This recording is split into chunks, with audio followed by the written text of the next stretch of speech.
Today's episode of Adam vs. the Man is brought to you in part by Pedialyte, Pantera's favorite hangover cure and Adam's official cure for COVID. That's right. We did it. Finally, I got COVID. Joey and I have COVID. We think we have COVID. Fuck, who knows? We're dying. We went to an awesome party this last weekend. Awesome party. Concert, really, but it felt like a party. It was a community share fest in Colorado and Denver. Thank you to Bruce Bauman. There were signs on the door that said you might get COVID entering this facility. And I was like, I'm passing joints, not judgment, with as many people as I can tonight. And we did. I think we got COVID. Although it could have been just like sleeping and weird. And like, but finally, I don't get the flu. I've never in my life, a little respiratory infections, whatever. Yesterday was Tuesday. We went to this party Saturday night. Oh, really? It went till 6 a.m. Sunday. Slept in the van, drove back, kind of a rough travel, sleep, whatever. And I gave blood. I got to interrupt all of this to do my PSA about giving blood. If you don't donate blood regularly, what the fuck is wrong with you, you heartless asshole? Assuming you're eligible. Seriously, what you like? I said this to Bruce at the party. Bruce Bauman, the host, one of the primary organizers of We Are Change Colorado, all around awesome dude. And I was tripping on mushrooms, and he was trying to get one of the performers who I didn't recognize to the stage and all set up. And I'm like, no, Bruce, you have to tell people about giving blood. You have to tell people about giving blood.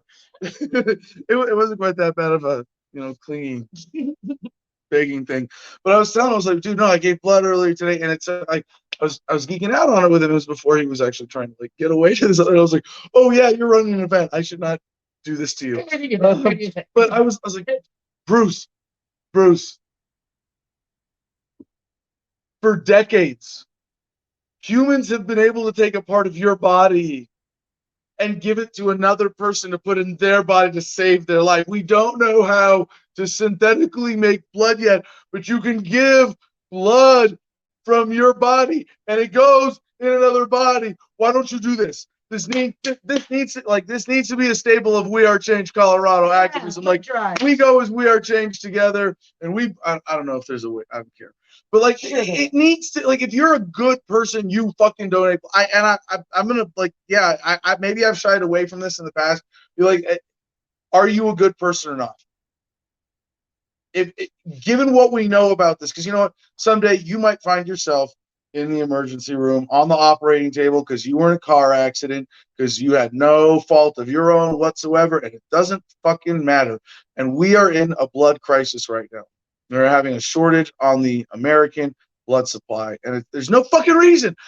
Since decades ago when we figured this out and how easy it was, you go and you sit down. I'm afraid of needles. Well, yeah, I'm afraid of dying because a doctor said, we got to give this pint of blood to somebody else. Or, we can't throw as much blood at this problem as might be. We have to be sparing with it and miserly with our.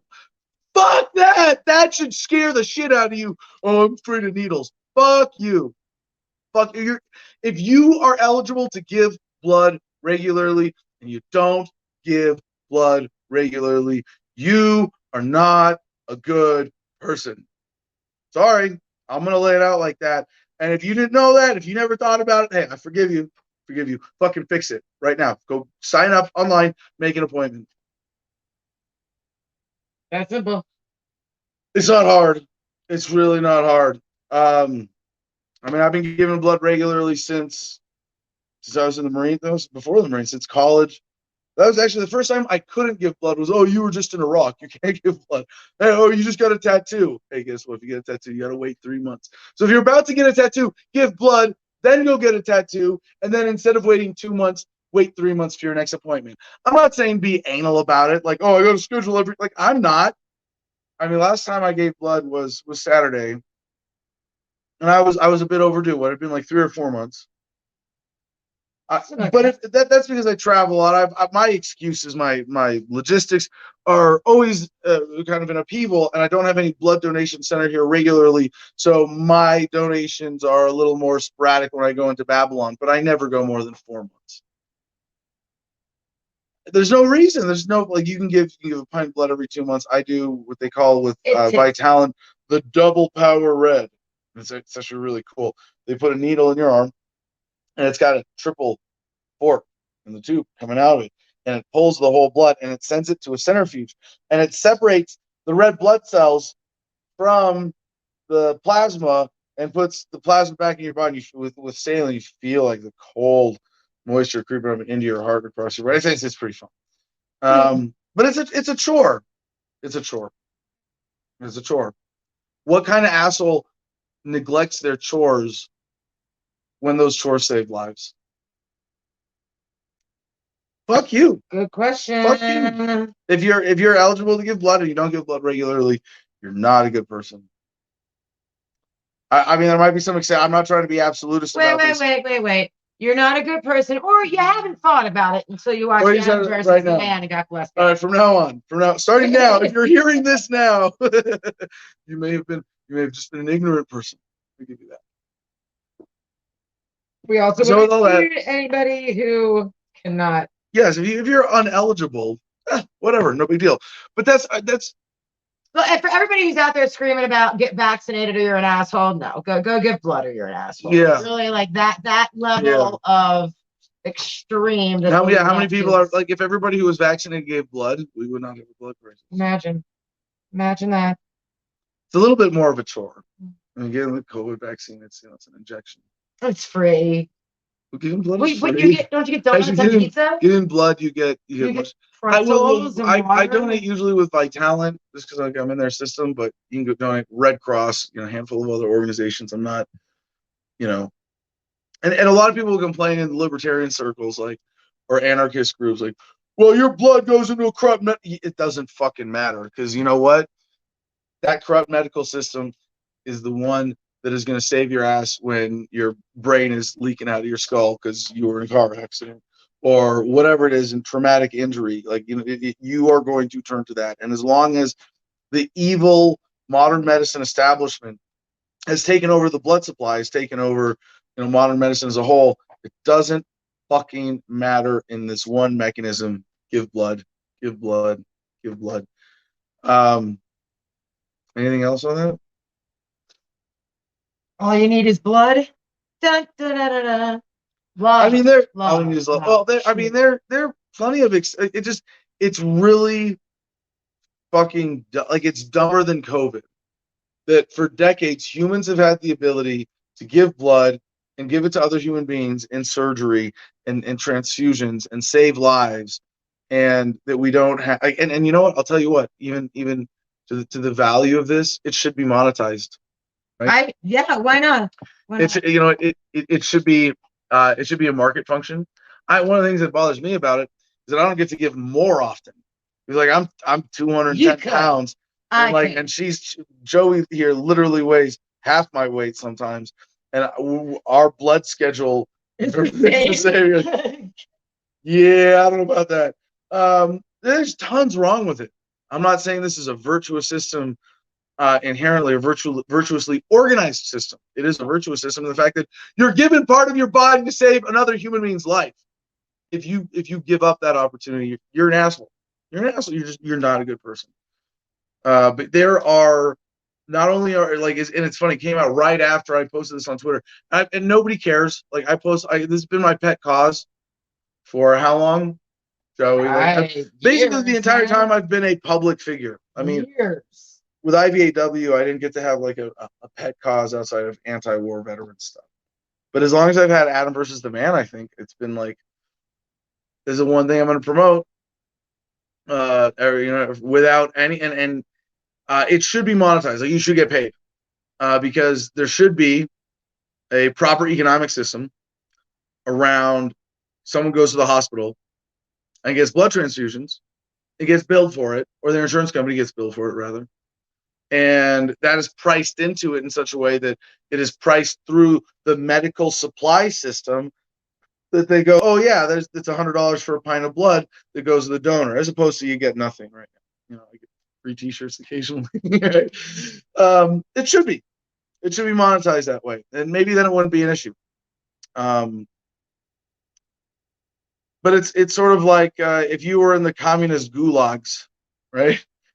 And you had the chance you got an extra food ration and someone next to you was starving, you're not going to like not give it to them because, well, this is a Soviet communist system. And if it was a capitalist system, you wouldn't be starving. No, you fucking give them your food. Right? Can I make any more like, oh, I want to hit people over the head with this. Like, I want everybody in the Adam versus the Man audience to go and give blood and say that Adam sent you. Your birthday in 2019. I made a video for my birthday in 2019 saying for my birthday, don't get me anything, just go give blood. And a lot of people did. You got some emails over that, right? Handful. It didn't stop the shortage. So we should have a Freedom Family virtual blood drive where we help people stay on their schedule and get their chore done. And make that an annual thing. So sidebar on this, Joey and I have been upping our personal organization game lately, primarily around daily habits and goals and things like that. And for me, reading 7 Habits and Battlefield of the Mind when I was in jail. But it's just a fundamental thing with organization, Joe. I think maybe some people we take for granted, but I have used a Google Calendar. What is this? Christopher Cordova on Facebook. Do you donate blood or plasma or both? I do whatever they ask me to do. Yeah, whatever they need. I was told I have some kind of special blood that is lacking a very common virus. They told me that so that my blood can be used for transfusions for children. So that's a little extra motivation for me, but it shouldn't be. But no, I give whatever they ask. But no, about the organization thing, Joey, and maybe this is the motivator for some people to just adopt one level of calendar organization. Sometimes it shocks me really to find out how disorganized people are who aren't driven entrepreneurs or professionals or just have something that motivates them to keep a calendar.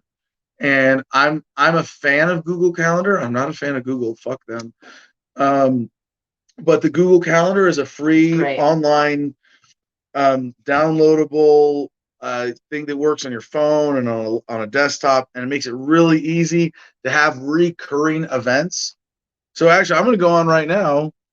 I can't believe I haven't done this. I failed, Joey. I failed. You didn't put your blood drive date on I failed well, see, now I get texts. Okay, to be fair, we went to a 12-hour rave right afterwards. Yeah, well, my talent does a good job of giving reminders. I get like text messages. I got text messages from them today, like, hey, So I gave on January 8th, so I'm going to just jump ahead on my calendar to March 8th and say, blood, ? That's it. And it's there, so I'll see it on March 8th and be like, oh shit, if I haven't gotten a text and booked an appointment, I need to call in or get online and do that. That's it. And like most people, Joey, like don't like when you say do something every 2 months. I'm afraid that even to a significant part of our audience, that's kind of daunting. It's a lot, especially if you have a 9 to 5 and a family, and like it's right. And you're able to manage all that without a calendar. Make sure you go once a year. I say go with. I do too, until there's not a crisis, because Joey, there's going to be a point we get to where it's really not a thing. This is not going to be a thing. I don't think for another like maybe 5-10 years.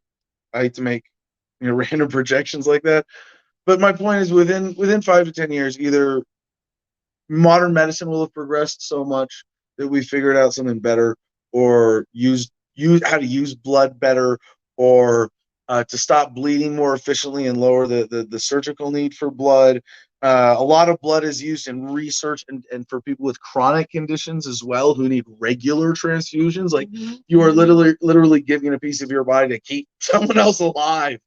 I'm sorry, go ahead. No, I was just saying, like, until like let's solve this problem for humanity and be done with it, because it's not going to last forever, and eventually it'll transition to something properly.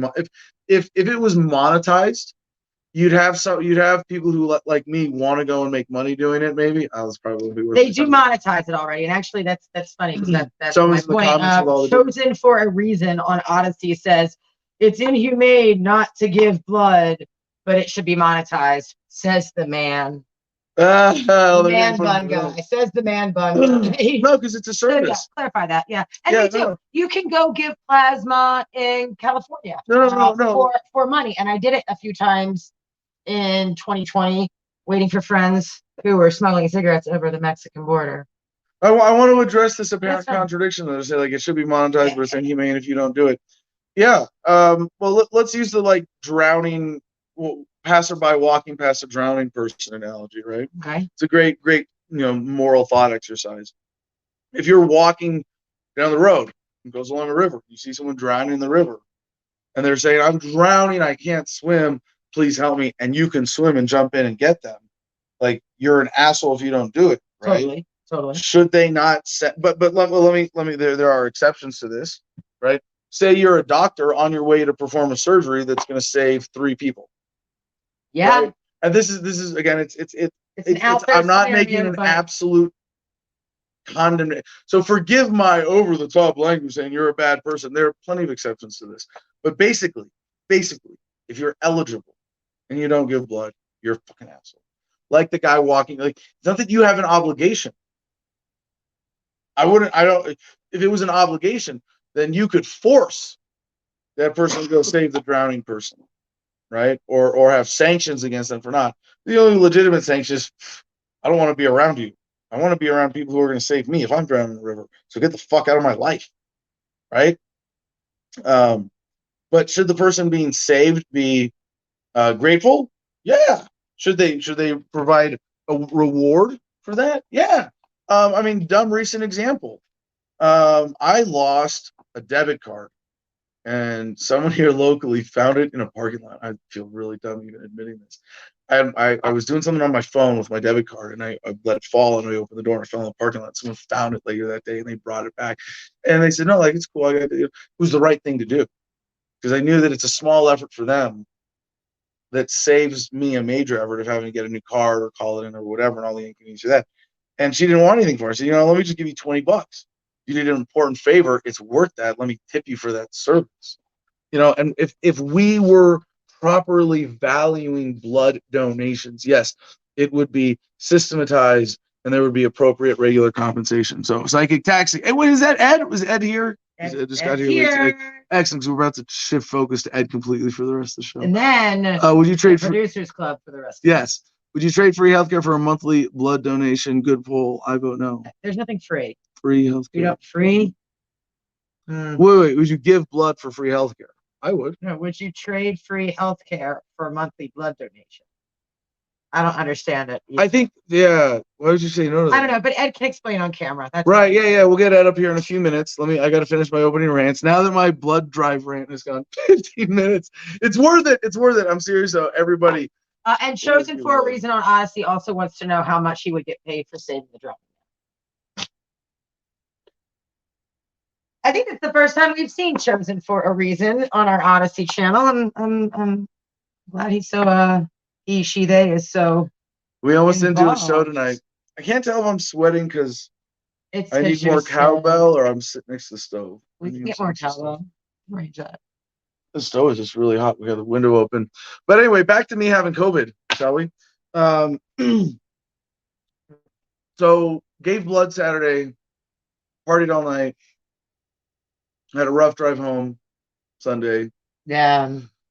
Monday was fine, but I was already kind of low energy. I was already feeling sick. I didn't lift. But then yesterday, Tuesday, was when it really hit me. And I felt like I had a normal day. I woke up and I did my morning routine, and I did my abs workout, and I took the dogs for a little run, and I had a few good hours of desk time. And I made I remember making one phone call and being really enthusiastic about it, and then making another phone call and be like, huh? Well, I don't care what you have to, although maybe it was because he was pitching me on some snake oil. But no, it was just I remember sort of like hitting a wall and be like, well, I didn't sleep that much last night. I'm gonna take a nap. I took a nap and I pried myself off the couch. Like it took me 10 minutes. I was like, it's time to work out, Adam. You didn't work out yesterday. You didn't lift all weekend. You gotta go lift. And I only made it through half my workout. And that like never happened. And you came back white as a ghost. And I came back and I went right back to the couch and I was just like, I can't get up. It was hell. It was hell. I was about 36 hours. No, I was about 12 hours ahead of you on this because Monday, remember Monday? And you thought it was your period. Shit. Yeah, I just thought it was my period and like, you know. But Monday I slept like shit and then I went back to sleep till 10:30 and then I fell back asleep at 2:00 in the afternoon. And yeah, it took a lot of effort to cross the room on Tuesday. So the reason I know it's COVID is because flu's not a thing anymore. Yeah, they got the flu. No, we don't know. Obviously, I kind of hope it is, and based on what we know of COVID and the variants, it's certainly possible, and that as relatively young. Who knows? We're not young anymore. We're relatively young. I'm gonna jump in here. I'm not gonna get the COVID test because wait, if I look at you, I'm looking the opposite way. I do. I'm not gonna hide. No, I'm saying I don't want to get the COVID test because I don't. You look that way. Trust it. I look. Okay, we switch that somehow. Like a music. We're actually on the opposite sides of. Jim switched it. Jim switched it. Oh. This is a great podcast for audio listeners. Okay. Anyway, audio, no idea what's going on. Visual humor. All right. No idea. You were saying something important. Forget what I was saying. Oh, the COVID tests. I've been seeing this flood of people on my Facebook network with positive COVID tests going, uh-oh. And then I don't hear anything else from them. And usually when my friends on Facebook are sick, they let you know about it. It's free COVID, right? Just like when they have a nice dinner, they let you know about it. Take a picture, right? But no chat after that. I don't know if they're just passing out free COVID tests at the Walgreens and people are taking them home and then they're like, oh fuck, it's positive. And oh no, this is so. But I've been seeing a lot of them. And I don't. Yeah. I get across my mind. Let's get a COVID test. Let's see if we got it. But I don't trust it either way, nor do I really give a fuck, to be completely honest with you. Yeah. I don't care. No, again, this falls back to the analysis that whatever it is that is actually in the public as a bioweapon, as a manufactured virus, or naturally occurring, the powers that be, the individuals who go to the Met Gala without masks, who have royal dinner parties, who have dinner at the French Laundry, they know that the virus itself is not a significant threat.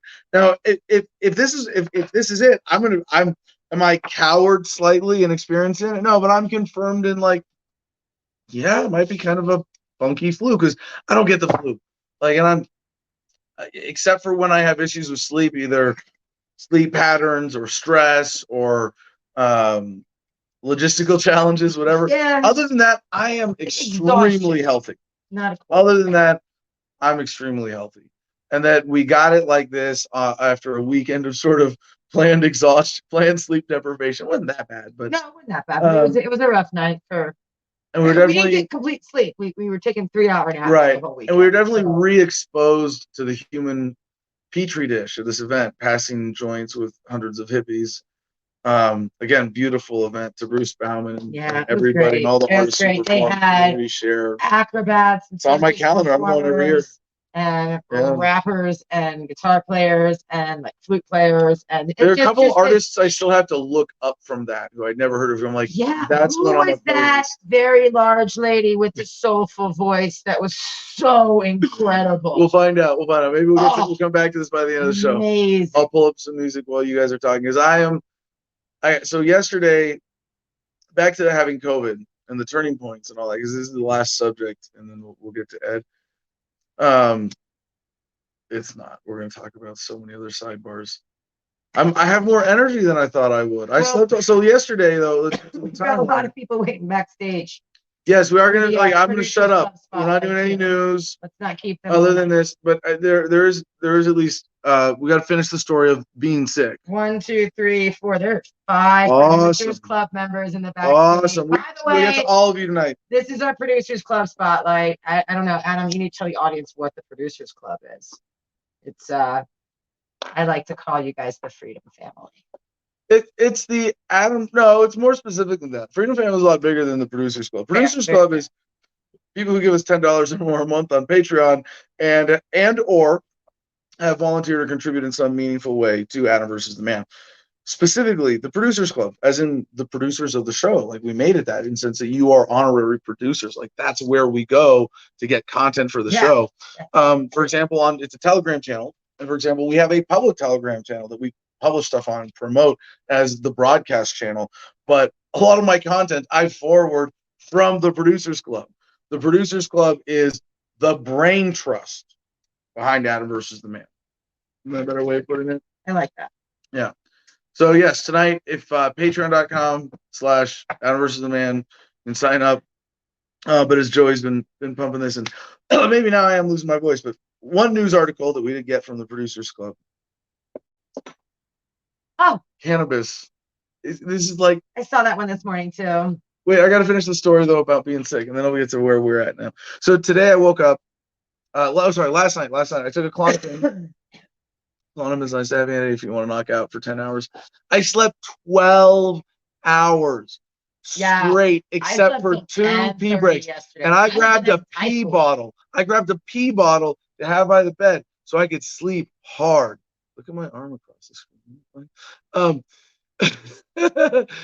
I literally woke up, stood up, peed, screwed the cat back on, put it down, went back to sleep twice. Other than that, I slept 12 hours straight. I woke up feeling pretty good from that, but really down still. I knew I was still sick. And so I slept most of today. And Joey went out and got shit done while I slept. Laundry and errands and picking up critical stuff. Pedialyte, yeah. This episode of Adam versus the Man. Really, we can ask, look, how much better do I sound now than I did 2 hours ago? You sound way better. Pedialyte. Woo. It's good enough for the kids, it's good enough.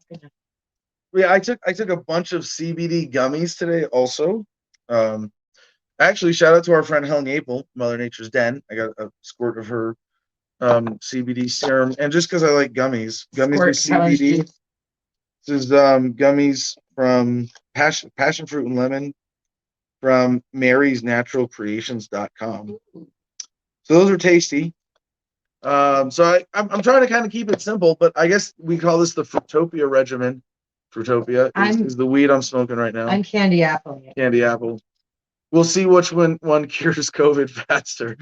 But yeah, and I feel from my experience in 40 years being sick occasionally, that last night was the worst of it. And it was really just, it was weird for me because, like I said, I don't get the flu, and it wasn't what I've heard described as like achy joints, but it was sore muscles. And it was kind of in between cramping and muscle soreness from working out, but not distinctly either. But then I would stretch, like I'd go like, that's cramp. That's weird. That's stretch out and be okay. But it made me feel really immobile. And Joey and I, we went for a walk this morning with the puppies because I was like, I need to get out. Even if I feel like when you're sick, one of the things walk it off. Walk it off. No, it's not walk it off. But I'm a firm. Listen to your body. But don't become stagnant. Don't become stagnant. Yeah, no, my dad was a big proponent of this. Like, he broke his leg on a hunting trip and then got it splinted and kept going on the hunting trip and then it healed awesome. And he was like, yeah. And they told me, blah, blah, blah. And I was like, I've always had that attitude. I had a friend have a femur break completely in half. I mean, his femur came out of his leg, and they're like, yeah, you're never gonna walk again. 6 weeks later, he's at the gym. Just refused. So one of the sort of side effects of modern medicine is that it encourages being bedridden. And it's funny, I say that after having just slept 24 But hours then and again, 48 it does, hours. like But in the case of pregnancy, they kick your ass out of the hospital way too soon now. It's the opposite. there's a So bad balance of rest. yeah, there's definitely a bad But balance. we were of just rest. appreciating that being retired entrepreneur types here, homesteaders. Do I have anything on my calendar? No. Well, then take care of yourself. That's the priority. Take care of yourself. It's fucking awesome. Hydrate. Okay, so now about I'm gonna make one more point. Then we're gonna get to Ed and callers and all that. Now we're 30 minutes in. We are coming to a really interesting turning point in the COVID narrative, and maybe this is going to be the subject for next week's show. And I'll start with a really well thought out rant. And everything. Let's save it. But I'm going to make the point. I posted this on Twitter, and it was a meme I got from Voluntary Memes on Telegram. Powerful. And it says on the left, 2020, and it's got the soy jack dude with a mask on. You're a conspiracy theorist. And then on the right, I don't know what you call the blonde dude with the blonde beard. Nordic Chad or something. There's some official meme name for him. And he goes, deaths from and with COVID shouldn't be the same. And I think back, that's what we were fucking saying 2 years ago. Exactly what we were saying. It was just, hey guys, like this is being exaggerated because dying with COVID is not the same as dying from COVID. Just separate that, right? Next, soy jack dude, you're so selfish. You only care about yourself. And then Mr. Blondebeard, COVID is mostly affecting the elderly and sick. Why can't I open my restaurant or send my kids back to school?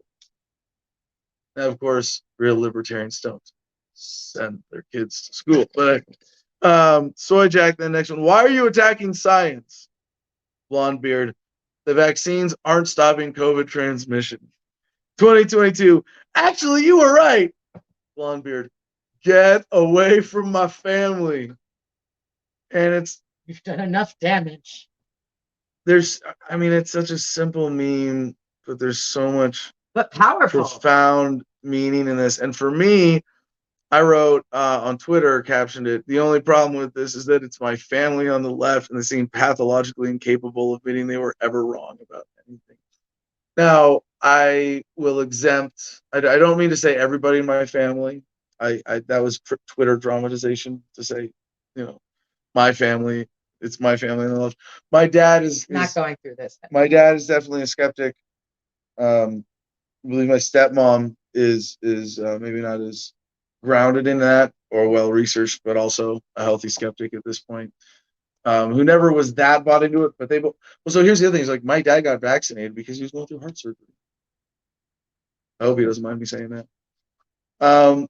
Not because he got bullied. It was just you're in the hospital. You're about to get open heart surgery. The doctors are saying get the vaccine.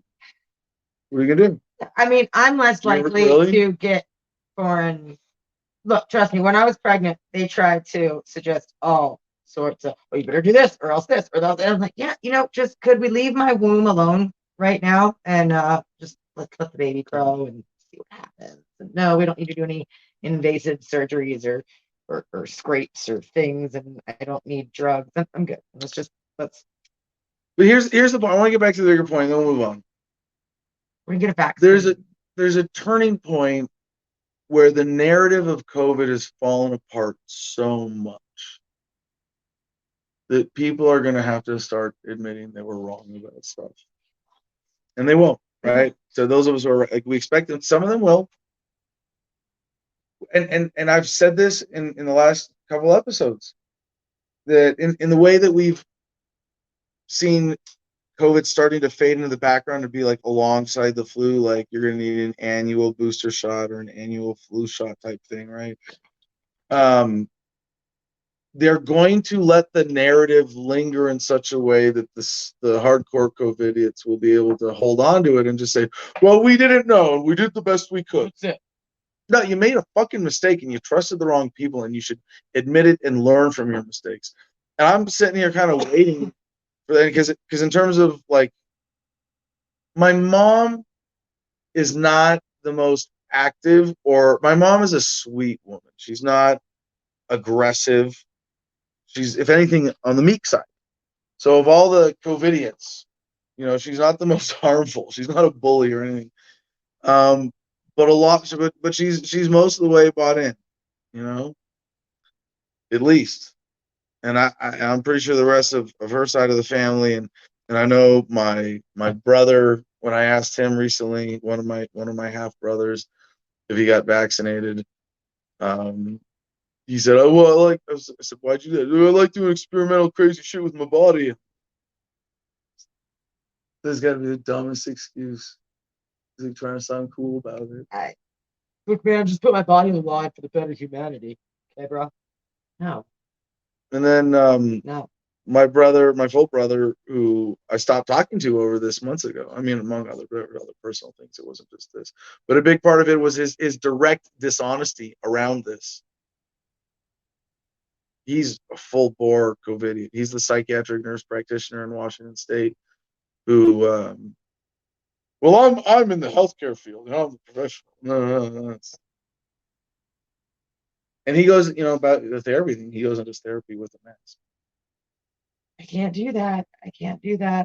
And I'd rather be behind. Wouldn't you rather be behind glass? I would. Wouldn't that be cool? Would that be Absolutely. if they could do like complete physical barrier with even like a microphone and speaker system, so that you're not even hearing vibration directly, right? Yeah, like I mean, and video doesn't work because there's a separation, and there's definitely a separate. And you could share a space and have that anyway. Exactly. When you're dealing with like hypnosis level therapies, video is just it doesn't work. All right, so we're not going to do producer's notes because Jim is also under the weather. He doesn't want to be on camera. Like, you know what I did to get ready for the show, dude? I put on a t-shirt and I wiped some of the Pedialyte out of my beard. We were both asleep an hour ago. Like, yeah, we were just like, yeah, this is the time to catch up on sleep. It felt good. But Jim, we did Patreon. So Jim, just get Patreon up on screen there. That'll be it for our promos, producer notes. I guess last note for me on this note of the COVID narrative falling apart and people admitting that they're wrong, and how we can. I don't want to. Part of me, of course, is the libertarian who happens to be right about everything because I'm a libertarian. I want to bolster my credibility. I want people to listen to me. I want like there's like, let's learn the lesson of this, not just because I want more credibility for myself as Adam Kokesh, as Adam versus the Man. I want libertarians and skeptics to have more credibility as individuals, and everybody who questions this COVID narrative to come out of it as leaders, right? As thought leaders, as culture leaders, as lifestyle leaders, as political leaders. But also, I want skepticism. I want that to have more credibility. I want questioning authority to be cooler. How do we make sure that all of those are the positive things we come out of this with? I remember doing this during the campaign 2 years ago with the chart, with the whiteboard, flatten the curve of tyranny. I really thought this was all going to blow over. But now we get to ask those questions because the narrative really is falling apart in a beautiful way. Really, like, we should be grateful. Like, I honestly, I am ultimately grateful that in this last week we've seen stuff from Fauci, we've seen stuff from the CDC, where they're they folded on PCR tests, they folded on shutdowns in so many different ways. Fauci getting confronted by Rand Paul was beautiful. Talking shit about Rand in that other trial. The narrative is falling apart, and if we let them sort of let it fade into the background, we let the COVIDiots hold on to their false narrative, we're not going to learn as much as if we as a society collectively face up to the hard truths in front of us right now. So with that, Ombudsman Ed Vallejo taking over for the rest of the show. The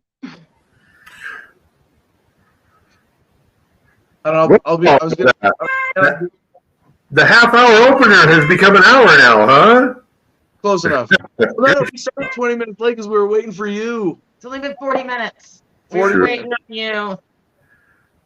Are you sick too, Ed? What was that? Are you sick too? No, why would I be sick? Because everybody else seems to be. Because it's the cool thing. Oh, well, I'm not one of the cool kids, guys. I'm one of the elders that's taken his D3 and his zinc and his C and resveratrol and about 4 other things, and I'm pretty damn bulletproof. So if you had something when you and I were interacting there before I left, it bounced right off of me because I'm no problem. One thing that I need to look into is the resveratrol. I think mine was just like MDMA withdrawal. Yeah, MDMA can fuck you up. It can mess you up for a day or two afterwards, absolutely. But the long-lasting effects are absolutely worth a day down. Oh yeah. Well, it's better for me to keep my wits about me considering the things that are going on. Yeah, let's hear about that. So Ed has a major announcement tonight about what's happening tomorrow that hopefully will be a very hot topic for discussion for our producers club. Is Ed is at least seeking some advice, some creative input, and perhaps some stealing of the resolve tonight. Ed, what's happening tomorrow? My resolve needs no stealing, my friend. Yesterday, I was contacted by our dear friend, Agent Andy, the person that took my cell phone via a warrant out of Washington, D.C. in Ash Fork last year. Well, Agent Andy called me on my phone, and since I didn't recognize the number, I didn't answer it.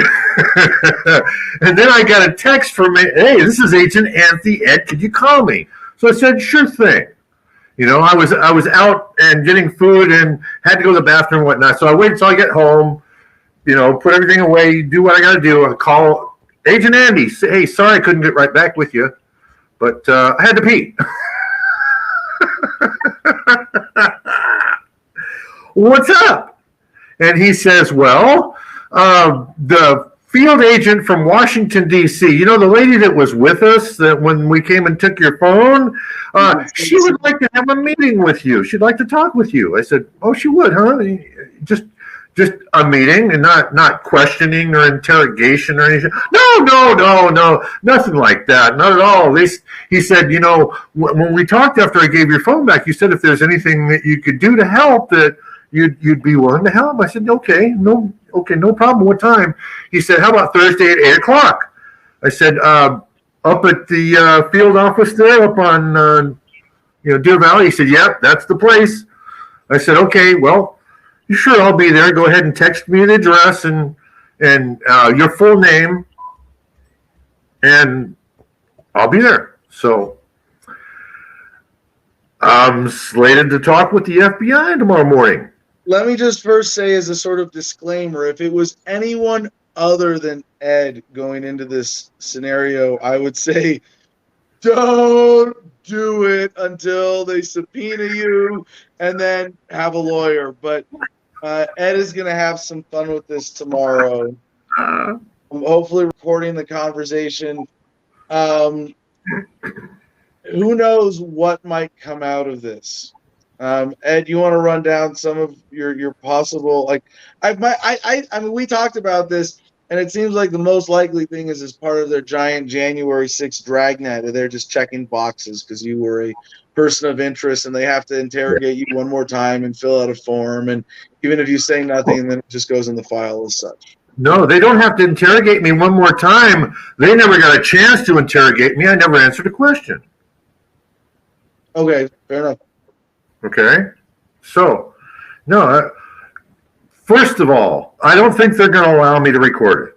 Okay, they might because I'm going to end up having to write down every question that they give me on paper because I want a recording. I want some sort of documentation of what went on. And if they won't let me record it, then it's going to take us forever because I'm going to write every last question down by hand. Okay, that's if I make it in the door. Okay, there's still no solid chance that I'm going to make it in the door. Okay, because like I told the general counsel for the Oath Keepers this morning in a phone conversation that I had with Kelly O'Reilly after she and I follow each other on Twitter, okay? And I remember from being back there in D.C. on the 6th. And I wanted to talk with her, and I've talked with quite a few people. Everybody I spoke with, every last person I spoke with says, don't do it, don't go alone, take a lawyer. I talked to Kelly O'Reilly, who is the general counsel for the Oath Keepers themselves, and she said, don't go. A general answer, don't answer anything. Standard statement, don't answer anything. Don't answer any questions and just don't go and all that. I said, well, it would be a waste to pay money to Mark Victor to go with me because he probably wouldn't let me ask the questions. He would obfuscate the conversation, and I don't want any obfuscation. Okay? I know they're watching me right now, and I don't want to give them too much of what's coming tomorrow morning, but I'm coming. I'm coming with both barrels, but technically, it's a euphemism, okay? I'm not taking any firearms up there or anything like that. Don't worry about that. No, but I'm going to go up there and I'm going to go up there and do the Ed thing. If this officer who's on your case is super hot shit and motivated, he's listening right now. But odds are he's off the clock. And no one is going to hear this at the FBI before tomorrow morning, right? I don't know. I don't know. If I was them, I'd be watching every last little detail and lying to me, saying, no, I don't know who the hell you are, what you're talking about, but they said I got to talk to you, so I'm going to talk to you. Can I talk to you? I'm getting the attitude I would expect if they were, every last one of them, dirty and in on it and trying to get me. Okay? So what do you want to come out of this? What do I want to come out of this? I want a one-on-one exchange of answers for questions. That's what I want. And I'll give them the first question up front just as a teaser, okay? I want them to tell me, is Ray Epps now or Ray Epps ever been an agent of yours or of the federal government? So this was a clip I saw on Voluntary Memes today, I think. No, it was on RT. Sorry, on RT America's Telegram newsfeed. It was Senator Ted Cruz grilling some woman with the FBI remotely on video. You saw this, right? Oh, yeah. He's going, was anybody at January 6th an agent or informant? And he asked the question. I cannot answer that, Senator. And she just said, I can't answer. And it's like, well, then you're fucking guilty. But wait a second. But wait, there's more. There's more. After that happened at 4 a.m. this morning, Ray Epps supposedly testified to the committee. And they asked him if he had ever worked for or was working for the federal government. And he told them no. And they said, thank you very much. And then they thanked him for cooperating with the committee's investigation. Okay, let me say that again. The guy that was outside telling people to go in to the Capitol was thanked by the investigatory committee for his cooperation.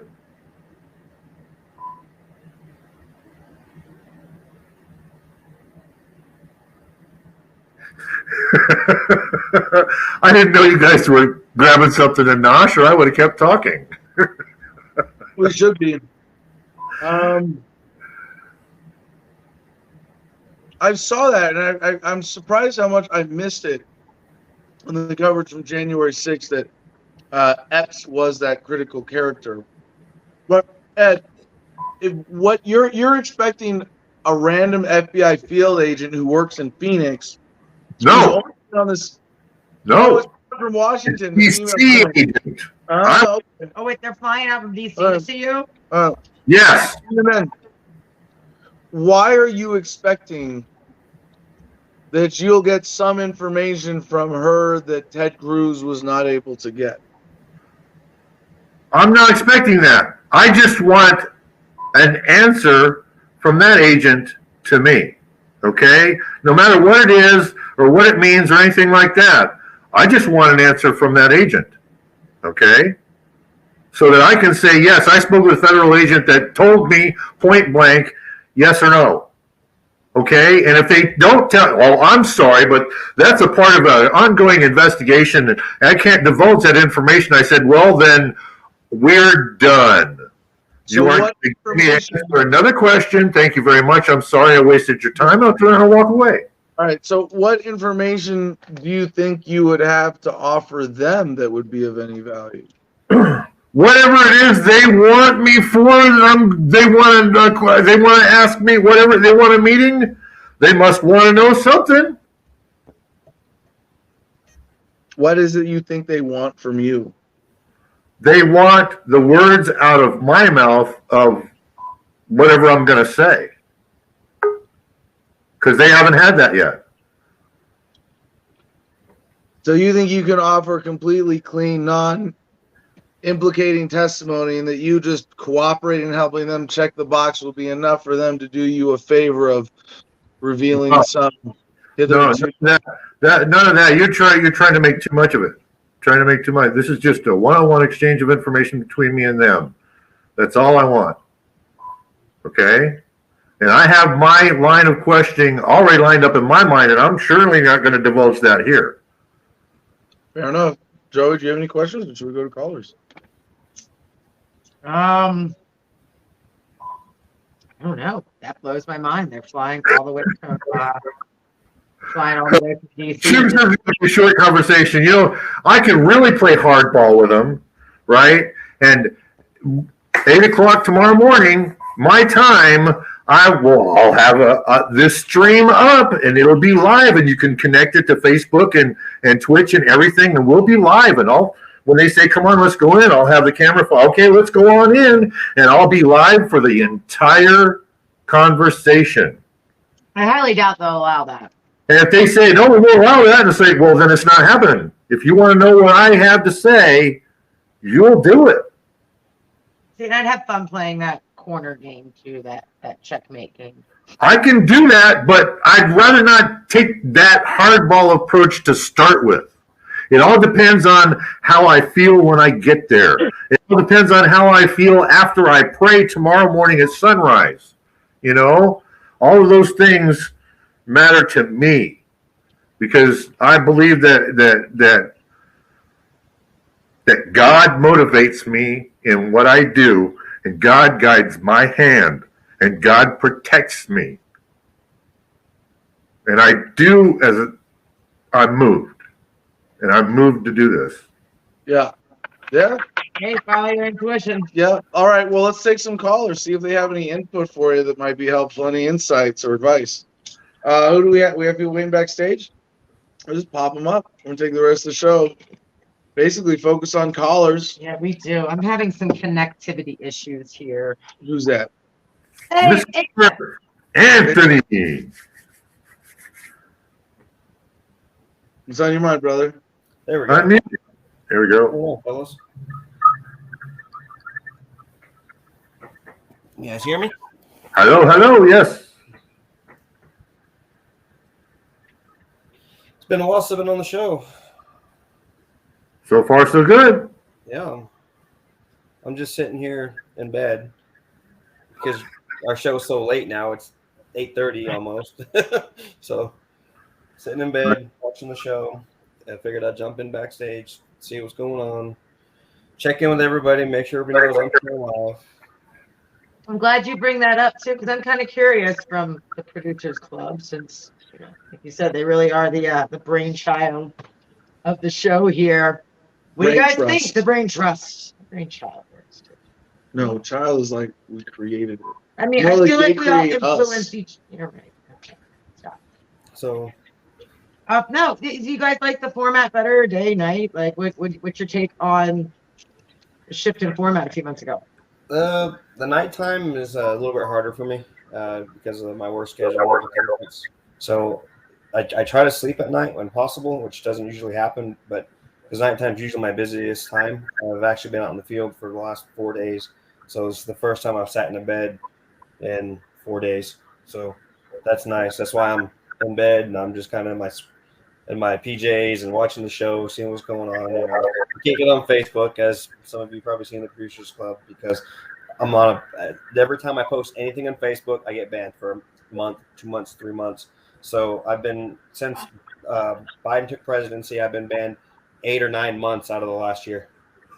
Crazy. Why bother? Why? As I said, I use it to try to communicate with family, but basically all I use is the Messenger now because I can't do shit else with it anyways. So I can see Why are you using I- Facebook Messenger though? Like, there's so many better options. Well, get your family on Telegram. And my family they use what's easy. A lot of them are old. They're not going to switch over to Telegram or switch It's over. actually easier than Don't even Facebook use Twitter. Messenger. My mom loves it, by the way. From what I remember of Facebook Messenger, with all the dumb stickers and weird functions and contact organizations, Telegram is an easier messaging app. Yeah, trying to get them to move over to it. I obviously have Telegram, and I have Discord, and I have TeamSpeak, and I have Facebook, and I have Twitter, and I have Instagram, and I have every single other social media platform. Facebook just bans me. I've just assumed that I'm just not supposed to use Facebook, so I use it more as a messenger and to see pictures of like my nieces and nephews and whatnot when they post them. So, Welcome, John White. You might try making a new Facebook account. Ahoy! I've been flagged, so Maybe try making a new Facebook. The exact same thing as somebody else. Okay. Make a new Facebook account on a platform other than Facebook. Other than Facebook, yeah. I decided a long time ago that Facebook was just going to be for my activists and pictures of me and my dog. And I try not to argue with people on there. I try not to chime in or even have like discussions. I've got some van life groups that I love. The Juniper Woods Ranch group is pretty awesome. You still use Facebook for that? Come on. I mean, no. So like, I have a profile there, so that people can like, oh, it's that guy, because I use it for that. I'll admit. But it is an unavoidable feature for certain social functions. I'm not going to deny that, and for conscious limited use, okay, fine, that's my precise position. But I would rather not have to at all, and I don't want to see people reinforcing it. I don't know, because Facebook is the social network because it has the comprehensive functionality, right? And that's what got it to be that. Whereas Twitter is the conversation that sits on top of it. Sure. But will Facebook ever be properly replaced or reformed to something with integrity? Man, I hope so. It needs to be. Is that what you're holding out for? Metaverse.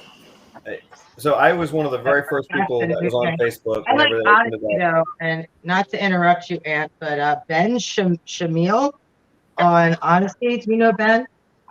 Ben is bugging me to tap you and get your attention, and you're supposed to play this video from New York that you are supposed to be familiar with. I mean, I'm sorry, I had to break that because Ben's blowing up the Odyssey Tell him chat here. Email it, or Ben, I put the Telegram link in there. That's the best place for the during show chat.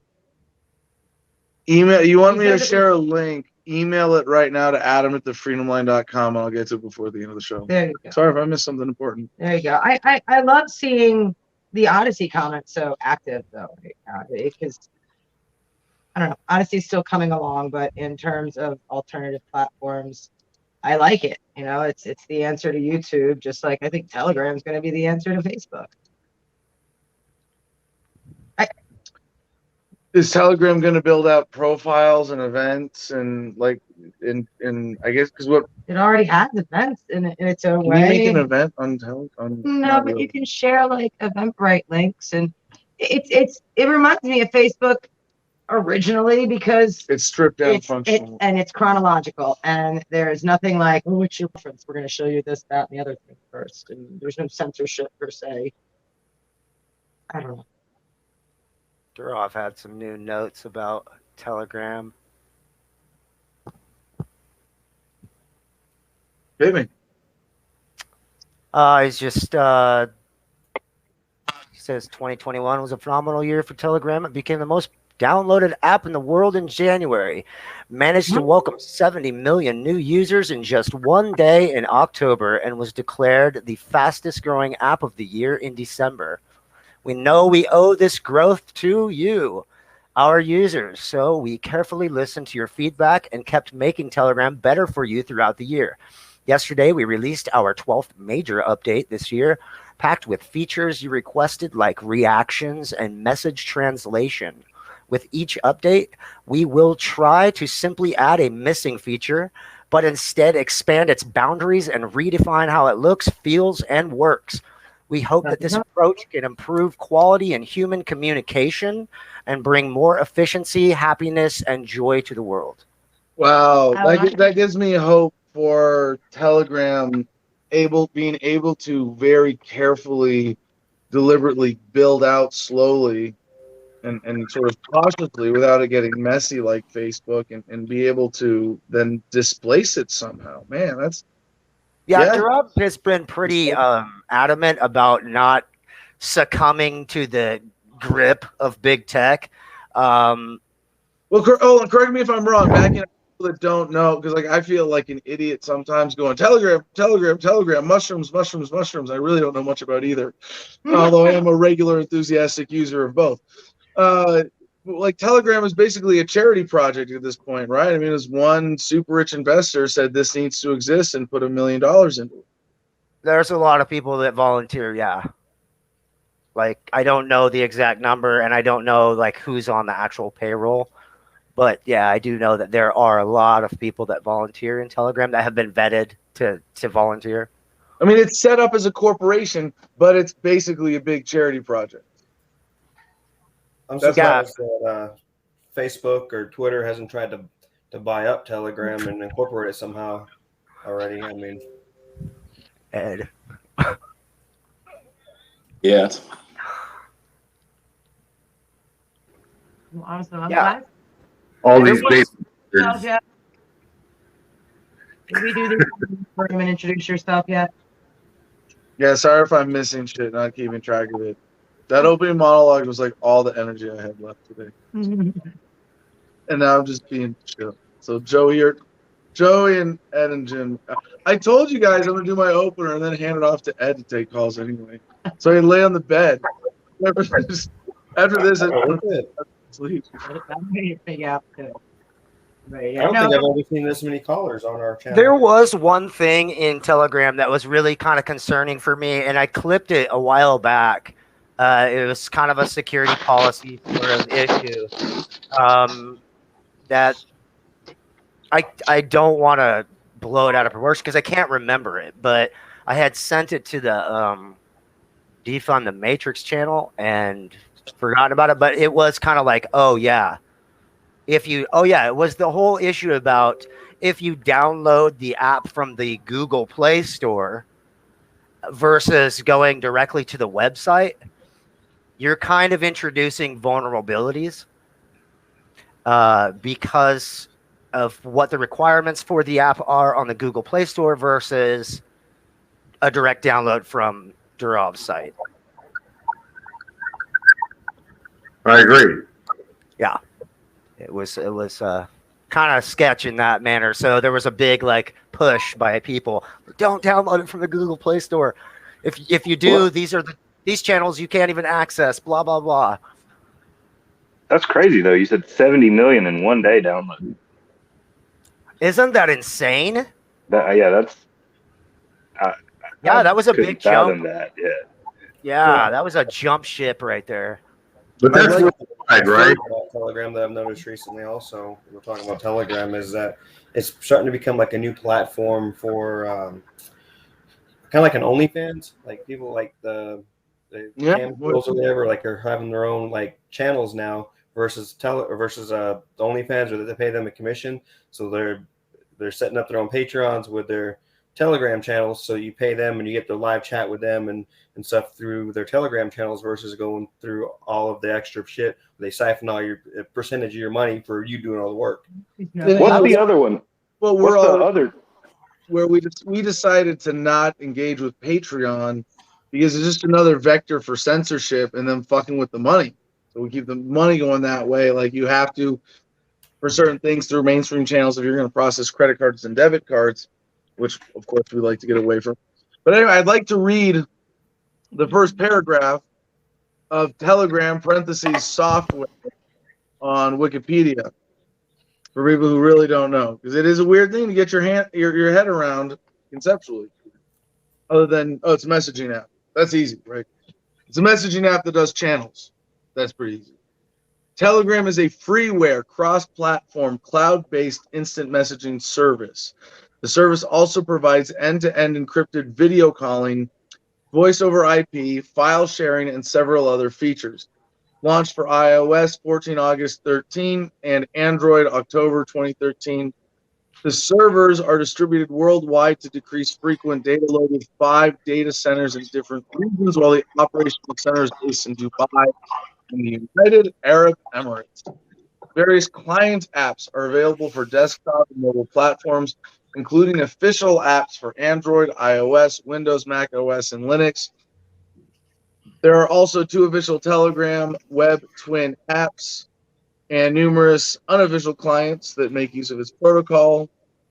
All of their official components are open source, with the exception of the server, which is closed source and proprietary, which I understand is essential for the encryption. In January 2021, Telegram surpassed 500 million monthly active users, the most downloaded app worldwide in January 2021, with 1 billion downloads globally as of late August 21. This isn't very updated. Hey, you need to get on here and update the Wikipedia page for me.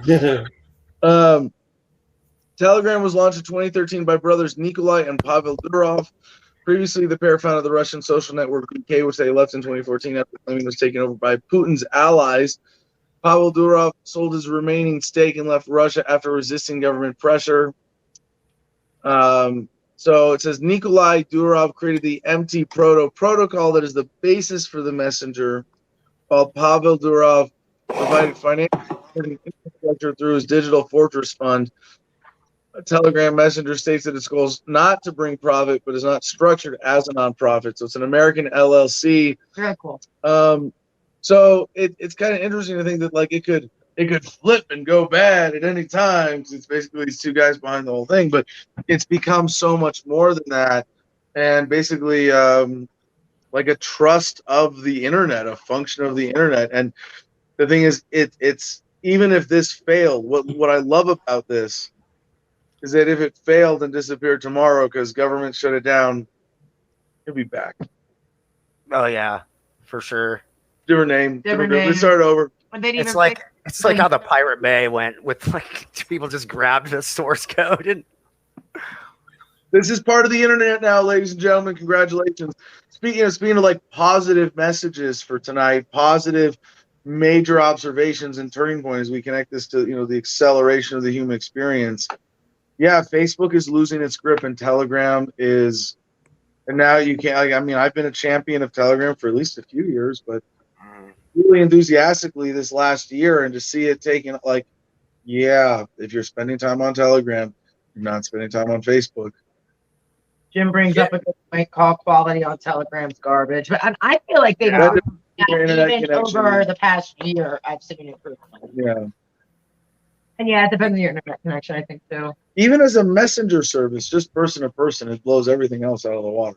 And I realized that 5 years ago. Hey, Ed. Yeah. Does anyone here use a third-party Telegram client? I didn't even know they had them. Ed, check it out. I've just been using the first-party Telegram app. I got Telegram on the computer. I got Telegram on the phone. Yeah, It's just vitamin C. I love It's just vitamin C, Ed. Don't get it all Antioxidant worked out. supply. Yeah. the Telegram. John, what's up, man? Ways of interacting. Who's interacting? Well, This is the first time I've actually got to talk to John. what's up with what? Oh yeah, I mean I haven't been on in a while. I've been wanting to talk to you too, man. Finally. Yeah, man. It's good to see you, man. Yeah, for sure. Yeah, we I'm, changed the Good to see y'all. It's good to see all the of you. deal, and I haven't really had the time to get on as much as before. And I was on whenever Adam was taking his vacation and in Colorado and jail. I got on a few times because the show had to go on, right? So I filled in where I could there. No, I'm just doing my thing still here in the old patch. Trying to get to where I can work from home, so I can actually have more time to do things and actually live a life instead of working a life. But one step at a time. So That's exciting to see you go through that transition over the last year and be a part of your virtual community and giving you the confidence to move through that and find a better path for yourself. It's really like the most satisfying. Like I realized a while ago, one of the things that sets me apart from most successful media producers, aside from not being successful, is I don't have that pathological drive for an audience or for the attention. You And don't pander. Huh? You don't pander. No, Well, he I'm- doesn't. People off. I'll say, how many people in the audience did I start the show by telling them they're not good people? yeah, you. Hey, yeah, fuck you, Adam. I mean, you start the show by telling everybody basically, "Fuck you, you're pieces of shit." But if you get blood, then you're okay. But if not, you're a piece of shit. Fuck you. Literally, I think those were your exact words. So.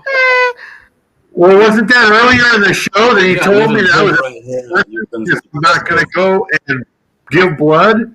Didn't he say that earlier in the show? I'm a bad guy because I'm not going to give blood? Yeah, that's what he said. Yeah. One, Ed, you're gonna have to go back and listen to it. Yeah, he was like, Ed, go stand in the corner. To be fair, every time I try to give blood, I pass out, so they don't let me give blood anymore. Really? Yeah. There's this art I've noticed with the audience. I'll say our audience for all the various teams that have done Adam versus the Man over the decade and a half. Wait, no, Adam versus the Man. Yeah, started 2011. No, not decade and a half. 11 years. Lemonade Liberation. Remember that? Decade and a half of full-time activism. I can round up to that. Because anyway, but a lot of people have gone through the audience and gotten bored with me, and then been like, "Okay, Adam, I get it," and like, "Okay, yeah, that was awesome. Yeah, you changed my life, you changed my perspective, but I don't need to listen to your ass every day." And that's better than, "Oh my God, Adam, tell us what's going on in the news today." Like, I don't want an audience of pussies and sycophants who are just like, hanging off my every word. But people who are here to learn from a perspective that can make your life better and kind of move on. Well, Hey, I'll just take a minute to say, if I can. You have a steward leadership style. That's what it's about. Is about leading people to a point and then letting them take it from there, rather than just continuing to lead them. It's very nice of you to call it a style. Stewardship. Well, it's one of the central tenets Yes. of Christian Very anarchism. well said. Steward leadership. Yeah. There you go. to lead by example. Aye, Ed. Aye. I find my lack of beard disturbing. Aye. I just shaved mine off, man. Like, couldn't do it. It was like big and thick, and I was like looking at Adam going, I'm gonna beat you. You But got it something didn't right here. Yeah, I know. You got like a backwards mohawk going on with your beard. Yeah. Yeah. It's a gentleman's soul patch. It's not full on. There you go. Now, how about Matt's beard though? And, damn. Dude, I love Matt's beard. Like, I see pictures of Matt, and I'm just like, man, Looks like a big fucking lumberjack. he's good as a beardo, man. Thank you. So if I may change from that real quick on the subject, while the lady's not in the room here, Joey's out doing lady things right now. I've been very keen on the symbolism of having a beard and why it's so popular among libertarians, and that there's something not just inherently rebellion compared to being in the military where they want everybody to look like a woman, but that they really want to stifle gender roles, because and it's not that the goal is not to stifle gender roles. The goal is to and it's not even to stifle masculine assertiveness, but that from the powers that be, there's a goal in controlling the population of keeping people beaten down, right? This is nothing new. Blue But one jeans. huh? Blue jeans. I was always told it tickles their thighs. Anyway, this is not anything new, right? I mean, in terms of the psychological manipulation of society for the purpose of exploiting people as cogs in the machine. But what I've been particularly keen to lately is that there's a suppression of gender roles. And as a man, I'm tempted to think, oh, they don't want men to be able to stand up and fight. But there's suppression of even that concept of divine masculinity at the same time of divine femininity, of everything. I don't want to even parse it apart because all my biases are going to show if I don't use careful language here. But there's definitely something in like with what we talk about with Homefront Battle Buddies, in terms of the righteous warrior being restored to its relevant role in society, as opposed to the soldier who follows orders and kills for politicians. And I get it. I know that when I this is where I'm going to really put my foot in my mouth. You guys ready? So I see that with knew this was going to happen eventually. The whole transgender issue. I see the celebration and the sanctity created around anything that's trans as a way of reinforcing an abandonment of healthy gender roles. And I think a big part of that is for men transitioning and this is just where it strikes a weird chord with me psychologically, that part of the objective is for men to be afraid to be men. Yeah, absolutely. For men or boys, and it's really abusive and manipulative when it happens with boys, but when boys are led to see the role of a man as frightening and want to say, well, I'm really I identify more with the woman or female inside me. Or for women, it's and I have to flip it and really be sort of gender balanced and fair with this. But for girls being convinced to be boys, I mean, we've seen the cliche of the butch dyke overweight lesbian who's gross and can't get a man and says, fuck it, I'll be lesbian, right? But there's an abandonment of there's divine also- femininity in so many ways attached to that, right?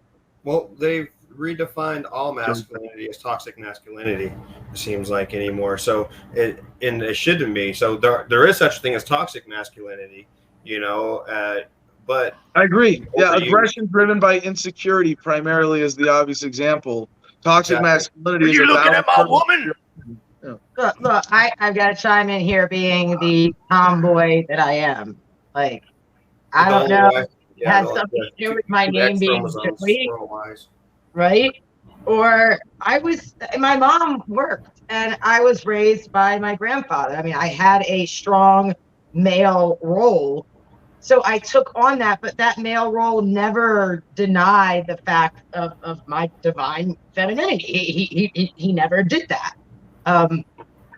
And I don't know, when for me growing up, this tomboy, this girl that didn't like makeup and preferred working on cars to doing hair, right? I loved when the non-binary thing kind of came out, because it made you look tame by comparison. It did. It made me look tame by comparison, but it made me also realize that this is very within the realm of normal. Yeah, this is absolutely within the realm of normal. And to your comment of the large overweight woman who just can't get anybody and is depressed and decides, oh well, I'll just go ahead and be lesbian. I'm sure that's a thing. Of course, I know it's a thing, but I know hundreds of beautiful, healthy, feminine-looking lesbians that try to dress as guys that they can't pull it off, right? Like there's no denying, looking at this woman, that she is a beautiful woman. Right. But it doesn't bother me that they dress like a man if that's how they feel. Like I don't. No, And I wore little boy clothes when I was little. I still shop in the So men's let me section. Still shop in the little boy section. let me put a disclaimer so I don't seem like as much of an asshole as I'm myself to be here. Is that I actually cherish the freaks more than most people and have, I think, more love and acceptance in a healthy way for individuals and lifestyles outside of the norm. I think you'll attest to that. And I think all my public everything is backs me up on that. That being said, the crushing of the healthy gender role assertion in society is a real fucking thing right now.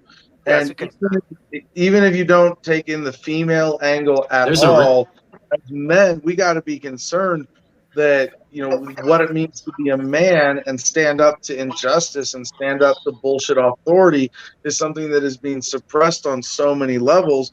And that wearing a beard is a dumb symbol of asserting, but it's a nice one, and it's connected to something much more fundamental for humanity than just fucking facial hair. I'm trying to look it up, which tribe it was.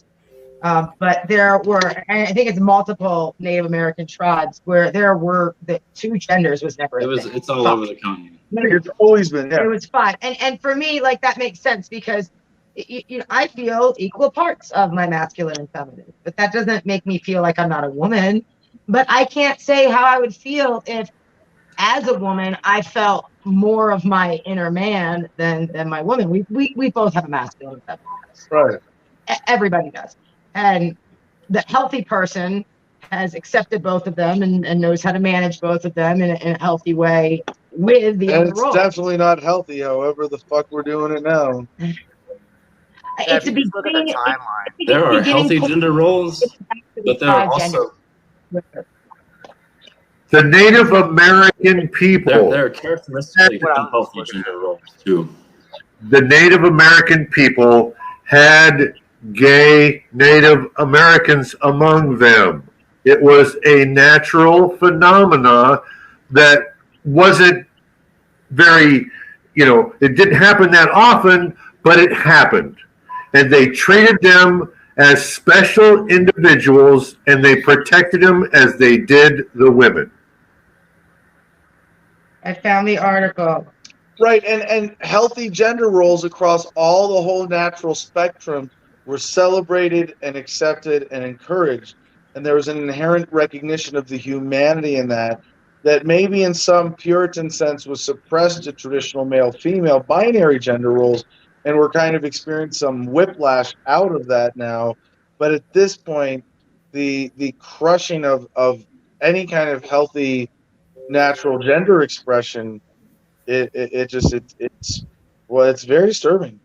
So there was an article. Place.com says, among Native Americans, the role of third, fourth, or even fifth genders has been widely documented. Children who were born physically male or female and yet showed proclivity for the opposite gender were encouraged to live out their lives in the gender role which fit them best. But I don't think without cutting people up.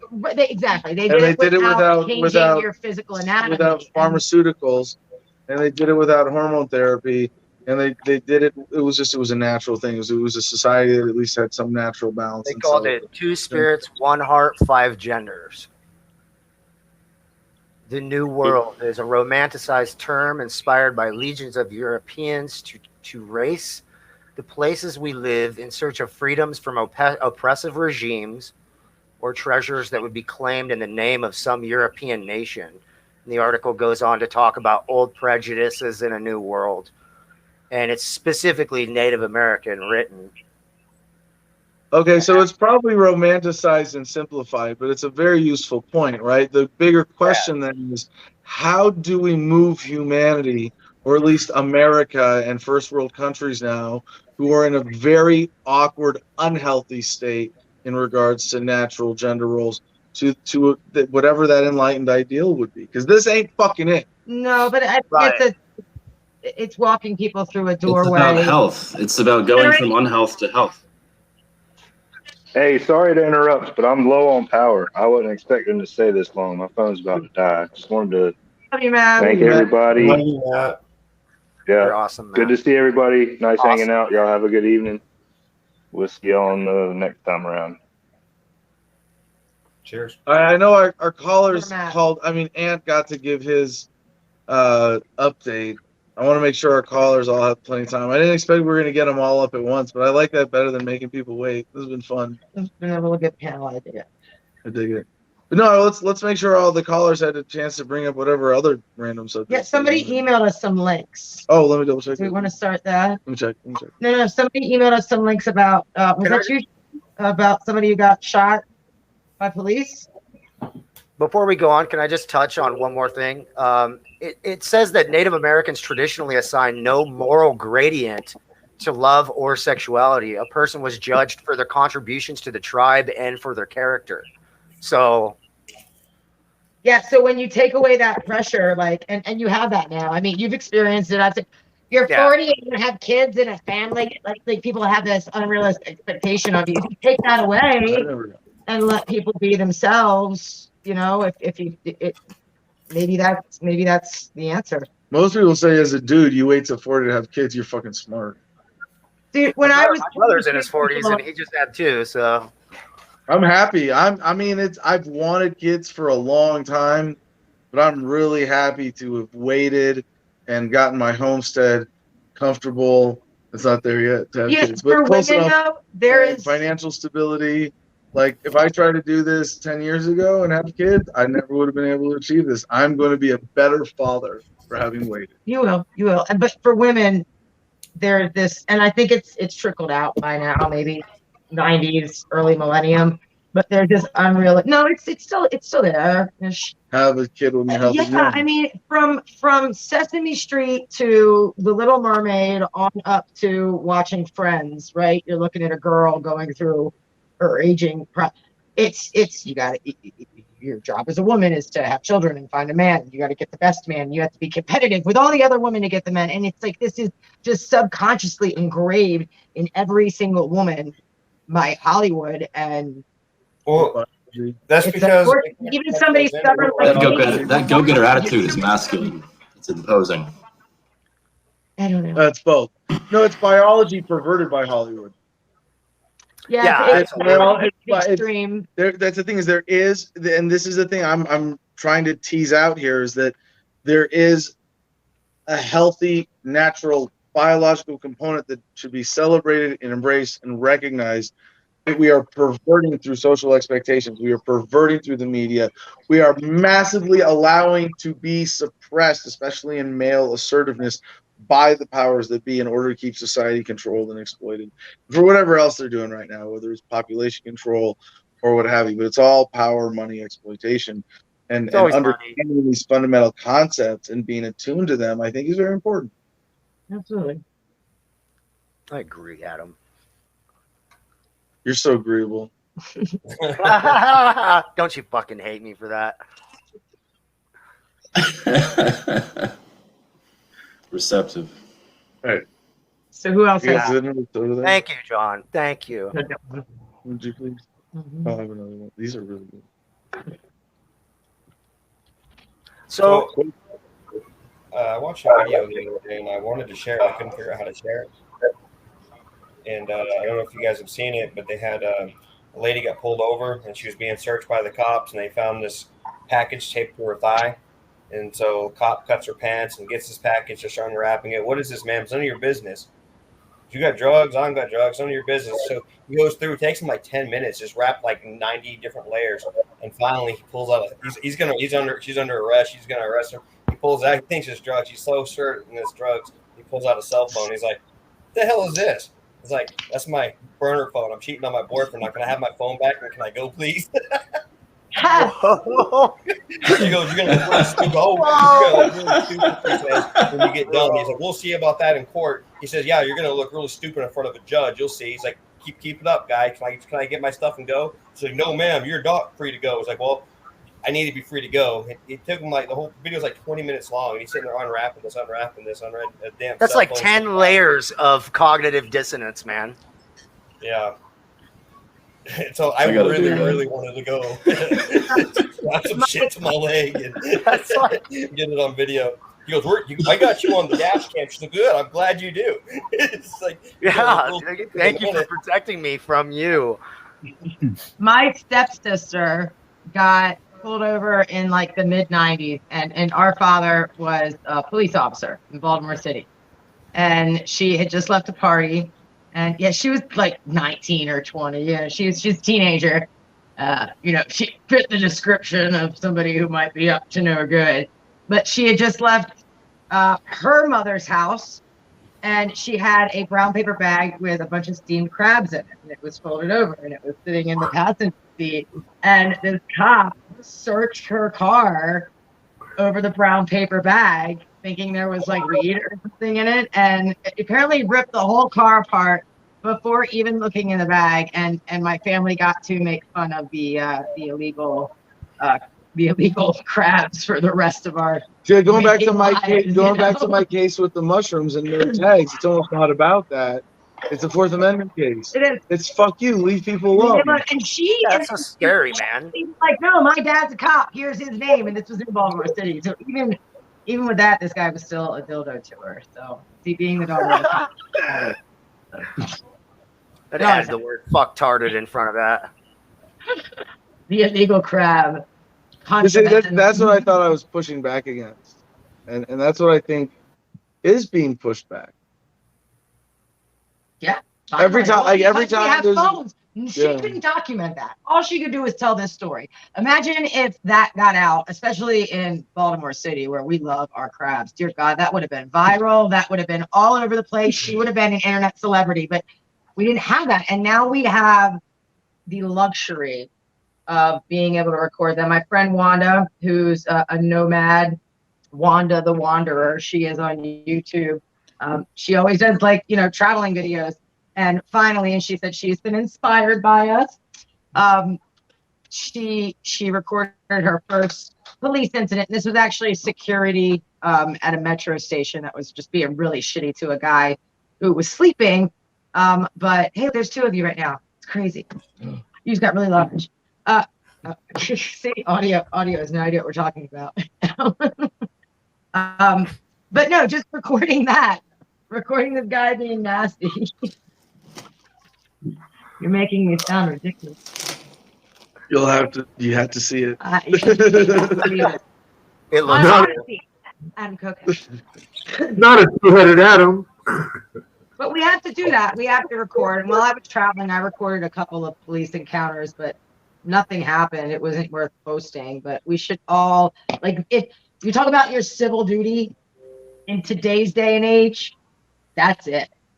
You don't have to have any bravery. You don't have to approach the cops. You don't have to know what to say, what not to say. Just record. And if they tell you to stand across the street, zoom in, man. I mean, I can see the time on your watch across the room if I look at it right with the camera. That should be. Keep yourself in charge like a matter of security, like keeping a sidearm loaded, which I'm gonna have to do now. I used to do that all the time in Oregon, and when I discovered Pete Irie and Ademo Freeman and top blockers. Yeah, man. When I discovered them, back in the day, I was just like, oh my God, there's people like me that are literally just walking around doing this nonstop to police, the next level is to be like me, make your life a continuous Fourth Amendment audit. Never travel without illegal psychedelics on your person. No, I'm not kidding. The thing about the arrest in Colorado, I hate to go back to that, but it was why did that happen? Because I just live like government doesn't exist. I've always got some in my life. I shouldn't say this publicly, but 95% of the time, if a cop grabs me and violates my Fourth Amendment right, they're gonna get me for another charge. Shit. But asserting now I can't do this anymore. But asserting or something that looks like that. But no, asserting your Fourth Amendment right. I think that's the next level. What if you can do that? What do you got? Lauren Snyder, stoked for Tucson. Yes. We have the Tucson Practical Civil Disobedience workshop with that Mary photo Dayton. is so cool. Everson. Yeah. Do you want to address Mateo's comment too on Twitch? Mateo 0886. I thought we were streaming on Jim's channel. I think we might be, but Mateo says you need a YouTube stream to get more viewers. Mateo, This content is not welcome on YouTube. No. Because that's what it's down to, and I'm pretty sure that's like there is a the stream. most direct wording I can put on this. But no, this content is not welcome on YouTube, and I think I'm it's the not exact opposite.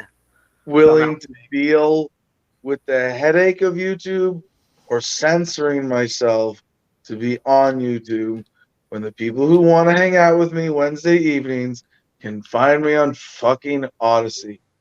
And that's it. Follow us on Telegram. Anybody else? Stream on Odyssey. If you search Adam versus the Man, comment on Twitch if you're too cool, but no, comment. The catalog's on YouTube, right? Yeah. But we walked away from YouTube. And Odyssey, it ported all over. Yeah, it's on Odyssey too, because Odyssey, God bless them, is porting all your old videos over to YouTube, which they did for my channel too. That to the engineers with the LBRY library blockchain who engineered that. Bravo. Jim, Ed, Ant, you all remember how many times did we, get up in the morning when we had the daily format and find out we couldn't say COVID without getting put on the restriction list. And I'm actually surprised that Facebook still carries the channel because you're streaming live on Facebook right now. So that surprises me. But for the videos. Because we don't promote it. We don't have much of an audience. They drown out his notifications here and there. It happens. The Captain Freebird YouTube channel got its first community guideline strike for talking about COVID just today or yesterday. So you got an award. That's awesome. Good job. Oh, first time? An achievement. Good job. First time? We should just start. You know what people really should do?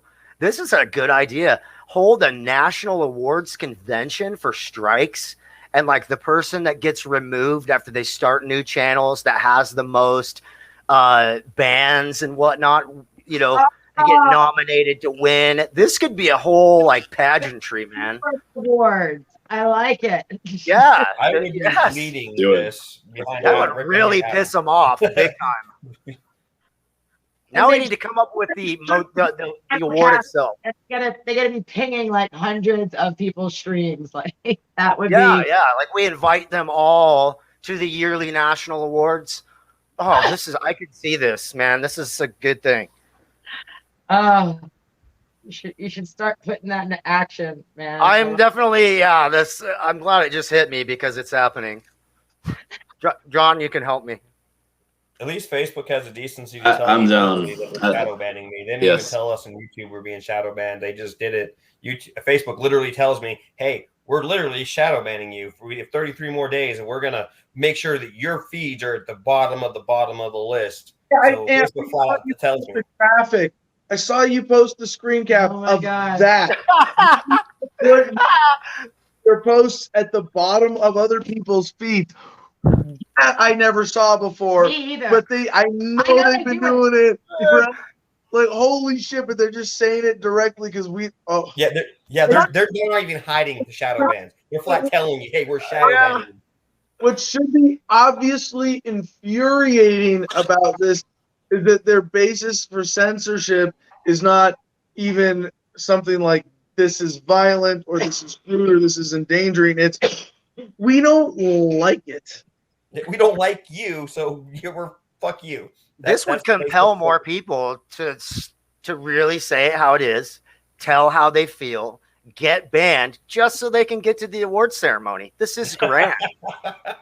This is great. I know you're going with this. That's perfect. Yeah. It seems like telling. I'm sorry. Go ahead. No, it's all you. It seems to me like telling somebody that you're shadow banning them is like an intimidation tactic. Like, yeah, we're going to let you post and we're going to suppress your content to the point where no one can see it and there's nothing you can do about it. So sidestep is still the answer, right? So that makes the awards ceremony perfect. We have to All right, like well, literally. It's Joey's got a comment. One more topic for the Producers Club panel, which this kind of turned into. What do you all think about the national divorce talk going on nowadays? That's from Organized Revolt, watching on Odyssey. Thank you for supporting Odyssey. By the way, I don't have any email with anything I'm supposed to play. I don't know enough about it right now to say anything. I'll look it up and start formulating get the gears turning on it. It's very exciting that people are thinking outside the box fundamentally about political structures. And if localization is a trend, that's fucking awesome. Well, just to explain to listeners and viewers what the national divorce is. Some people. Well, the national divorce is splitting is the idea sort of popularized and codified in a tweet by Sarah Silverman, liberal comedian. Oh. And it's separate blue states from red states. And I actually like Sarah Silverman. Great. Will separate from red. What's much more likely is to have some states reform as regional alliances, but that ultimately the greater direction is Sarah Silverman and the concept of national divorce gives into this silly, arbitrary, unidimensional concept that like the only thing that makes you different from me is that I'm red and you're blue. And it's like, fuck that. And then you have states like Virginia where it's super blue and Northern Virginia, the rest of it's red, or Nevada, for instance. Right, there are places that functionally or culturally are blue because of region and are more red because of culture. So yeah, it's very superficial. It's very unlikely to succeed. I'm very excited and positive of it as a thought exercise, and that it's becoming mainstream. So look, guys, it's 8 o'clock.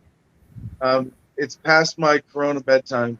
I'm getting hungry. I want to eat while I still can. I'm hungry too. It is next. My appetite was fucked with last night from the COVID. I talked to my brother earlier, and he was like, "I can't talk." He sounded like, I'm not kidding. He sounded worse than I think I've ever heard him sound. And I was just like, "Man, I love you, dude. I hope you feel better. This is bullshit." I mean, I feel good going through it though.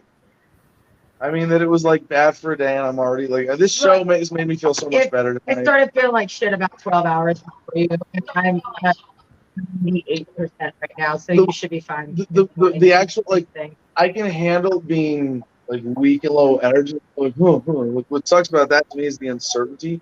I had a headache too, like a skull cap headache, and I don't know. Like, maybe it's the Pedialyte. Yeah. Maybe it's all y'all on screen here. Maybe it's Amber's man. But I feel so much better right now. One thing that I think of as your property being a real blessing, Adam, is that you are away from major networks, towers, and all kinds of fucketry. Yes, but I need to stop. I need to have some Pedialyte, and I need to eat while I can, and I need to go to bed early.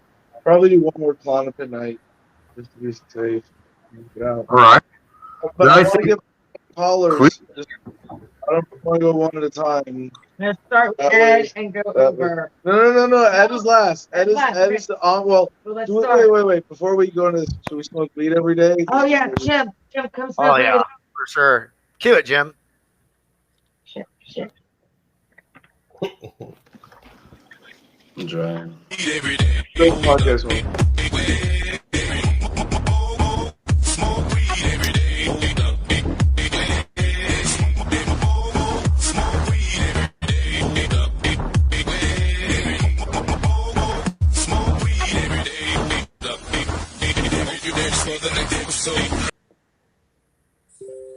All right. Final thoughts. We'll go this way here, and then to Ombudsman Ed. Finally. Okay. Well, so I'll start. Final thoughts. Oh. Just be good. Just like be nice to each other. I struggle with this sometimes, like because of the things that I see in this world and stuff like that. But we all have to remember that we're human beings, and at the end of the day, we really should just fucking just love each other. Let's just keep it like that. Yeah. All right, Ant. Hey, yeah. So I like what he said. How do I top that? Just love everybody, love each other. Yeah, just keep everyone stay strong, keep doing what we do. Hopefully, we can get through all this censorship bullshit and get to a point where we actually have a platform where we can actually have our voices heard and not manipulated by the system. Adam, you're my fucking hero for the Colorado shit once again. I love all of you guys. Hopefully, I get time to be on here more. But I don't really have anything else, man. You guys rock. I tried to go to Mr. White first. I don't know what happened. I'm like, my screen's really dim. Mr. My White? battery, but Mr. White. We just watched Reservoir.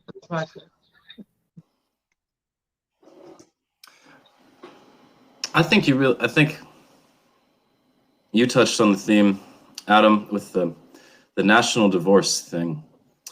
That there's a difference between like localizing and dividing.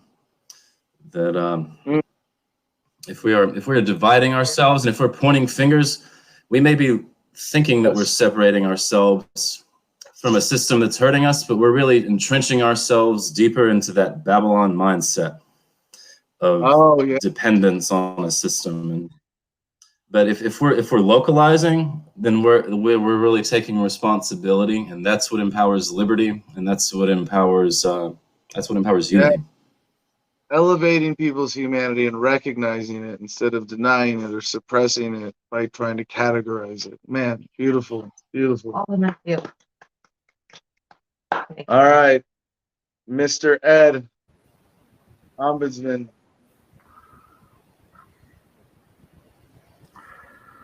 This week, I pretty much agree with everything you had to say, and I have nothing to take you to task on personally. Joey, it's always glad to have you back here onto the show, and missed you last week. Welcome back. I must attest that being the elder of the group, it's, I believe, more difficult for some of us that have been around for a little bit longer than the rest of you, because, as we go along, the longer you've been here, the more you accumulate knowledge, facts, bullshit, all of that stuff. I've been here long enough and been through the ringer a couple of times, and it's been a while since I had to clean up my act. That said, I see a lot of leniency to the younger people and the freedom to allow them their own attitudes or identities, or it's hard to put a finger on just what that is. But there's a freedom for them to go ahead and be what they want to be. There doesn't seem to be the same freedom for those of us that are elderly or older or whatever you want to call us, okay? We don't seem to have that same leniency for our ideas, which we cling to just as rigidly as the new ideas the younger generations have taken on. I see that the nuclear family has been under attack since the late 50s, early 60s. That's when I saw the nuclear family come under attack by, it's hard to say by what or whom, because evil and government and a lot of things are starting to merge together and become undiscernible from each other.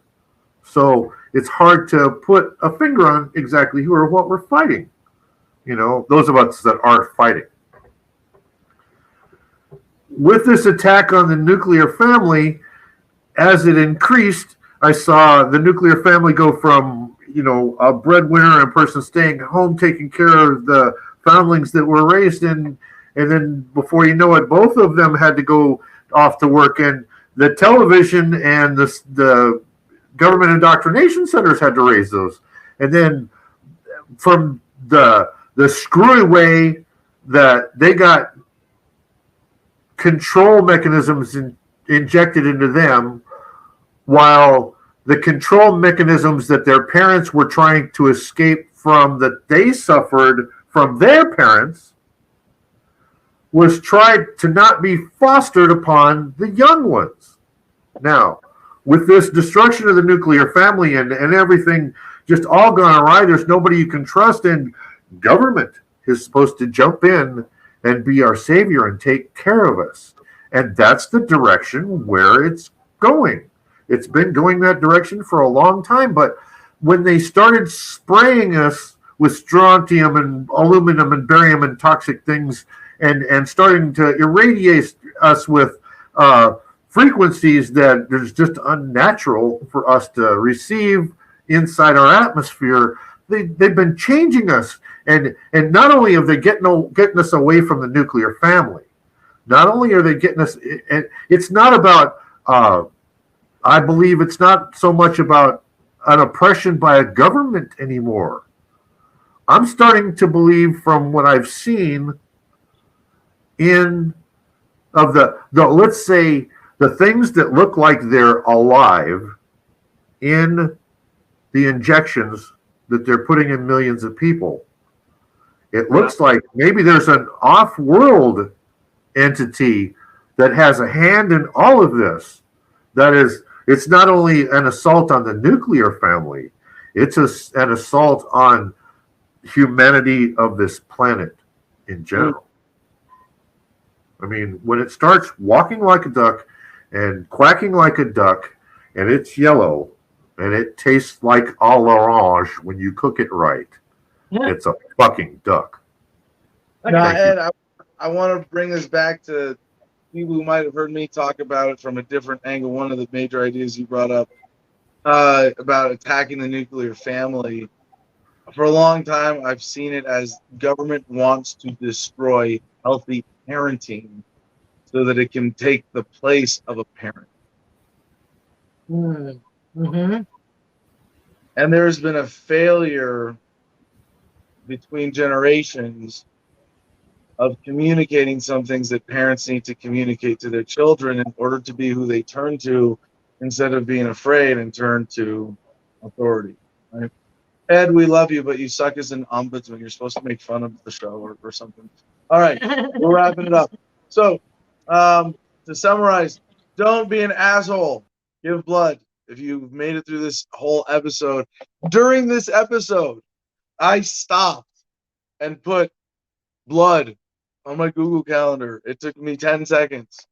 If you haven't done that, figured out a way to schedule an appointment to donate blood, or whatever it is, to make it regular for yourself next time. If you're like me, like I said, I'm not anal about it. Like, oh my God, it's going to be every 2 months. No. But next time I'm in Babylon and I can get an appointment once my 2 months is up, I probably give an average of once every 3 months. I'm not even that perfect about it. I might make an effort to step up now that we're in an actual crisis. But if you're not a regular blood donor, what's wrong with you? Fix it.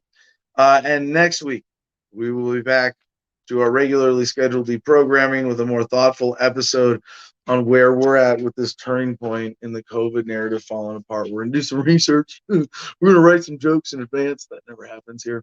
We're bringing together some news stories, some stuff we've seen over this last week, where